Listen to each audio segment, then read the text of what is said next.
For years, gender-based violence has ravaged South African communities. Most concerning are sexual offences. More than 50,000 cases of rape, sexual assaults, and attempted sexual assaults were reported between April 2019 and March 2020. Many more are brushed under the carpet. The police department tasked with solving these crimes is the Family Violence, Child Protection and Sexual Offences Unit, or FCS. Sergeant Catherine Tladi is a proud member of this outfit. What attracted you to that unit? I was once a victim also of a gang rape. I did not have any help. No one took me through the pain of rape. I tried to kill myself 3 times. So for me, it was that. I don't want somebody dying out of this. That was many years before she joined the force, and she was too scared to report the incident. I want to be an answer that I never got to have in my time of need. After studying trends and stats relating to sexual crimes, in 2018, FCS established a specialized investigative division called the Serial Offenders and Electronic Crimes Unit, SECI. These sleuths focus specifically on crimes committed by the same culprit, as well as electronic crimes, particularly child pornography. In October 2018, SECI investigators started looking into a string of attacks on women in Pretoria, not knowing that the case would be of such historic significance. Our Father, who art in heaven, hallowed be thy name.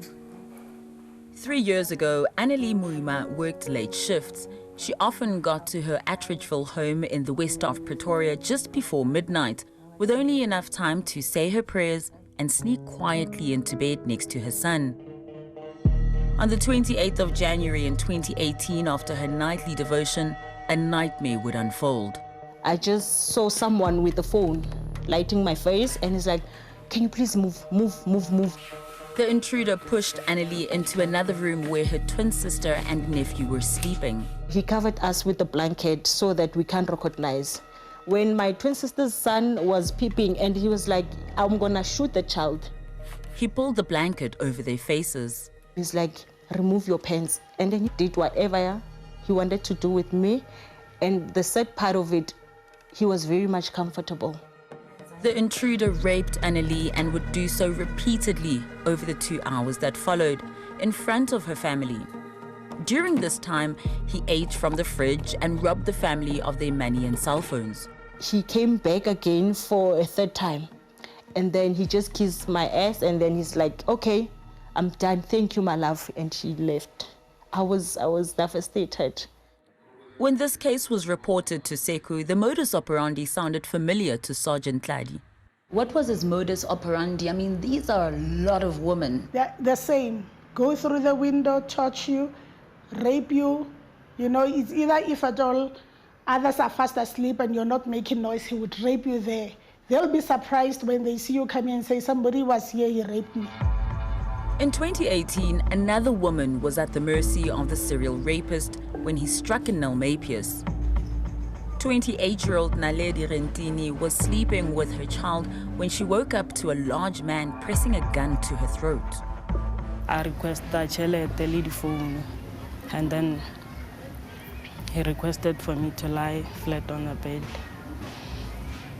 Ebe a reka te cover ka kobo mo dima tlhogo. Then from there, that's when he raped me. She was also violated repeatedly. After yenzakala, ke ngahamba like ngihlala e-Southern side ka bogogo wami ngoba bengisaba ukuhlala lana. Then ngahlala lapha for a while and bengingakwazi ukulala. To unmask the thieving rapist, police first had to interview his victims. Among them, a girl who was 14 at the time of the assault. Tracking down the victims was an uphill battle. There were at least 50 of them living in various townships around Pretoria. Sergeant Tladi and her partner, Sergeant 𝗀𝗏𝗀𝗏𝗀𝗏, drove around Pretoria trying to find the women who had reported these crimes. The hardest job was getting all 56 victims, you know, and notifying them, getting further statements. Compiling an identikit of the suspect was also a challenge because he always instructed his victims to cover their faces. But police caught a break. Stealing his victims' phones would be his undoing. Using mobile device tracking technology, police linked one of the stolen phones to the suspect's girlfriend. And the girlfriend said, hey, this phone I was given by my boyfriend. Where's your boyfriend? Now they traced the boyfriend. When they got him, they took them both. She had to give a statement to say, nah, I was just offered this phone. DNA collected from the victims' rape kits matched the suspect now in custody. Finally, police had the name of the serial rapist, Sello Abram Mapunya. Sello Mapunya initially pleaded not guilty to an array of charges, including rape, housebreaking, and robbery. But when the state piled on the pressure, meticulously presenting indisputable evidence gathered by SECI, he changed his plea to guilty. In May this year, before sentencing the convicted rapist, Judge 𝗀𝗵𝗶𝘀 noted that Mapunya was not the type of person willing to live side by side with others in peace, and that he was hell-bent on encroaching the dignity of others. 𝗀𝗶𝘀 then sentenced Mapunya to 5 life terms plus 988 years behind bars. All his crimes earned him 1,088 years in jail. So today, the truth won, and that's our core, mandate, to find the truth and to make sure that whoever deserves to go down goes down. And yes, we really are so happy that he got 1,088 years in prison. My victims can walk out there free. With Mapunya in jail for the rest of his life, at least 2 of his victims say they can sleep through the night. I'm finally at peace. Now I can take my happiness back from Sello. Because he took my happiness, now I'm taking it back. Ngijabulisile kakhulu ngoba after 5 years bengingacabanga ukuthi bangamthola. I thought ukuthi ngeke bamthola, so bengijabulile kakhulu. Especially ukubona ukuthi nabamsentenza ubuso bakhe bobunjani ya. Ngiyabona ukuthi naye manje uyifila le pain ongizisa yona.